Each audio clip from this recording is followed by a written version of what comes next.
किसी घर में टोका टाकी कभी नहीं करना चाहिए। उसने जैसी व्यवस्था करी है उसी में हार होंगे, आप भी उसी में से चलाओ। और आप नहीं ला पाए कोई वस्तु, कोई बात नहीं, घर के बालक को कोई छोटा मोटा आप दान जो करना चाहो उसको दे के चले जाओ, वो द्रव्य उपयोग में आ जाएगा। फल रख जाओ चुपचाप बिना बताए। अब ऐसा थोड़ी बता के देना ये लो हम आपके लिए लेकर आए, आप अपने तरफ से फल लेकर जाओ, धीरे से रख दो और आप अपना आहार देके वहां से आ जाओ, आपको पूरा पुण्य मिलेगा। इस प्रकार से गाथा करी, जो साधु क्रोध कलह से याचना करके संक्लिष्टता से और रौद्र परिणामों से, रौद्र परिणाम कैसे, अंतस में कषाय किस बात की आ रही, अरे ये तो है ही नहीं, आज ये तो मिले ही नहीं, पिछले दिनों को मिल रहा, ऐसा भाव नहीं आता महाराज जी, नहीं आता। और श्रावक के भी नहीं आना चाहिए, हीन भावना भी नहीं आना चाहिए, अहंकार भाव भी नहीं आना चाहिए। हीन भावना कैसी, अरे अपने घर में तो आज इतना सही बना, कल देखो जहाँ हार हुए थे वहां तो क्या कुछ बना, तो सब समाज के लोग क्या कहेंगे। तो आप तो इतना शुद्ध काम कर रहे थे, इतना शुद्ध काम कर रहे थे, वितरागी शामिल आहार हो रहा है आपके घर, और आप पहुंच गए हीन भावना में। तो कहाँ सातिशय पुण्य बंधना था आपको, और कहाँ आपने पाप कर्म मानना प्रारंभ कर दिया हीन भावना। तो क्रिया तो चल रही शुभ और बंद हो रहा अशुभ, समझ में आ रहा कैसे। और अहंकार का भाव कैसा, देखो आज अपने आहार हो रहे हैं, सब थाल पे थाल सजे, कल देखो जहाँ हो रहे थे एक थाली में सब दिखा दिया, उसमें से भी आदि महाराज जी ने हटा दी, क्या आहार हुए थे, आहार ही नहीं हुए थे कल, आज देखो हमने कराया आहार।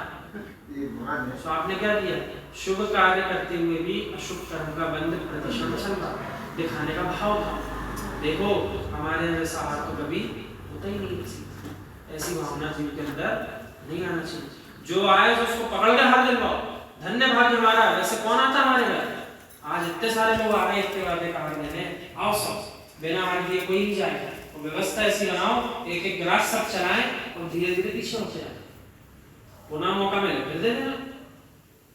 सो रौद्र परिणामों से रुष्ट होकर, रूट करके हार नहीं होता।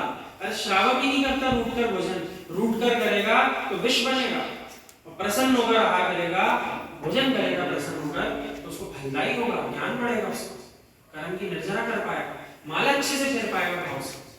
तो यहाँ पर भी यही कहा, वितरागी श्रमण रुष्ट होकर आहार ग्रहण यदि करते हैं तो वे क्या भिक्षु या साधु हैं, ऐसा प्रश्न किया गया कि क्या वो साधु हो सकते हैं, नहीं हो सकते। ना तो उनके अंदर कलह के परिणाम है, ना क्रोध बुद्धि परिणाम है, ना याचना कर रहे, ना संक्लिष्टता से भाव भरे हैं, ना रौद्र परिणाम है, और ना रुष्ट यानी दुखी है किसी से, गुस्सा नहीं है किसी से आहारचर्या के साथ, ये क्यों आ गया देने के लिए, ऐसा नहीं होता। हाँ ये विधि हो सकती है, अमुक व्रती जीव खड़ा रहेगा जब तक हार नहीं आएगा, ये भी विधि हो सकती है, ये भी हो सकती है। अमुक व्यक्ति जो है ये आहार कराने खड़ा भी है, दे नहीं रहा, लेकिन ये जब तक चौके में तब तक हम आहार करेंगे।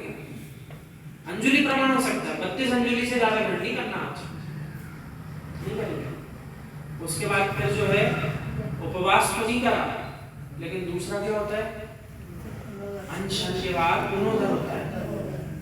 सो प्रमाण कर लिया, आज तो मात्र 10 अंजुलि में जो कुछ मिलेगा वो लेंगे, 11वीं अंजुलि नहीं लेंगे आगे, उसका आहारचर्या समाप्त। तो ये भी विधि होती है। पड़गान किसी के भी घर हो सकता है, लेकिन वहां जाकर के जिसके भी पड़गान हुआ उसके घर पे 10 अंजुलि प्रमाण में आहार ग्रहण करेंगे, 11वीं अंजुलि का आहार ग्रहण नहीं करेंगे, ऐसा भी विधि हो सकती है।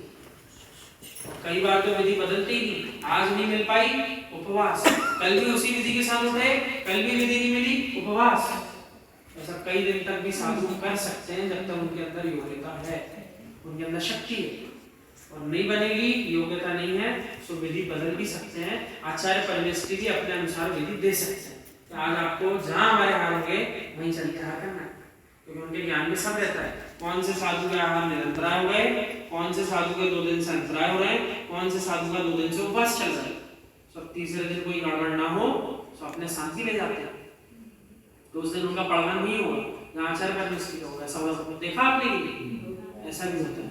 ये भी विधि होती है, विधि कई प्रकार की होती है। अंतिम ग्रास तक की विधि हो सकती है, अंतिम ग्रास तक की विधि हो सकती है, जैसे ये चलेगा अमुक पदार्थ, इसके बाद आहार ग्रहण नहीं करना, विधि तो विधि होती है, वे अपने मन में जानते हैं, बताते नहीं है, मौन होते हैं। सो आगे कहा कि क्या वे साधु हैं, वे तो व्यंतन है, कितना कठोर शब्द लिखा जिनेंद्र प्रभु, यदि ऐसा कर रहे हैं वितरागी श्रमण, तो मौन होके निकले थे, मौन पूर्वक आहार ग्रहण करना था, रुष्ट हो गए, रौद्र परिणाम हो गए, तो आप साधु नहीं, आपके लिए भयंकर शब्द लिख दिया कि आप भयंकर हो। इतनी कठोर जो है सजा जैन प्रभु ने दी उस पर क्या 329 पृष्ठ आप निकालेंगे, 113वीं गाथा, इसमें आहार शुद्धि का संदेश देने के लिए आचार्य भगवान जो है गाथा बता रहे हैं। 113वीं दिव्युत तरण संरक्षम जानित चाहो धरेति यदि शुद्धो तत्ता यस्य पिंड सम्मम भिक्षु तुहु पाणिगत पिंडम, अर्थात हे भिक्षु यानी हे मुनि, यदि तुम्हारे हाथों में गया हुआ पिंड, पिंड का अर्थ होता है ग्रास भोजन, इसी के ऊपर अधिकार का नाम मूलाचार में पिंड शुद्धि अधिकार, वितरागी श्रमणों के लिए जो लिखा गया है पिंड शुद्धि अधिकार, यानी पिंड की शुद्धि कैसे हो, कौन सा ग्रहण करना कौन सा नहीं करना, उसको कहा है। अध पका भी नहीं होता है, अधिक पका भी नहीं होता है, भोजन ऐसा नहीं होना चाहिए, कम पका तो बहुत अधिक पका, दोनों उनके लिए लेने योग्य नहीं है। हे मुनि, यदि तुम्हारे हाथों में गया हुआ पिंड तपाए हुए लोहे के पिंड के समान शुद्ध है, यानी इतना प्राशुद्ध है आपका भोजन, जैसे लोहे का पिंड तपने के बाद शुद्ध हो गया, उसके अंदर सारी कट्टे निकल गई, अब मैल नहीं है, स्वर्ण स्वर्ण इकट्ठा अलग हो गया, लोहा लोहा इकट्ठा हो गया, ऐसा यदि आपका आहार जो आपके हाथ में आया इतना शुद्ध है, तो आपके लिए कह रहे हैं उसे दिव्य नौका के समान, दिव्य नौका है अद्भुत नाव है जो आपको संसार से पार करा देगी, ऐसी दिव्य नौका के समान जानकर ग्रहण करो।